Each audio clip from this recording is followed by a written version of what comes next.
I'm scared sometimes, he says, but we are fighting. 6 weeks later, Paulo Paulino Guajajara is now dead, killed by the people his tribe fights against, illegal loggers. His group, the Guardians of the Forest, say the only way to protect their land is to do it themselves. He was, a young father of one child, married, and very much a person who lived in the forest, who saw the forest as the future for himself and his family. This researcher who spent decades in Brazil says the Guajajara has long been under threat. Violence, she says, is getting worse.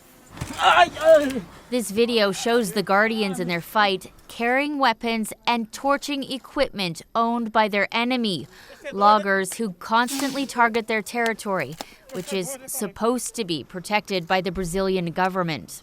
The country's justice minister pledged today to find those responsible for the killing. Do you have faith that will happen given the conflict that's been going on? I have to say I'm not optimistic.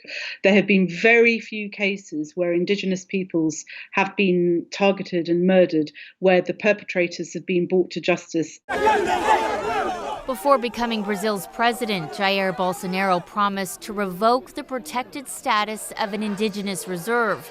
And when fires burned in the Amazon this summer, he was accused of favoring business over everything else.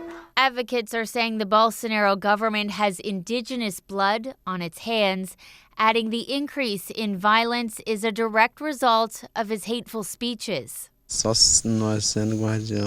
We are protecting our land, he says, and the life on it, something this young warrior did until the end. Shannon Martin, CBC News, Toronto.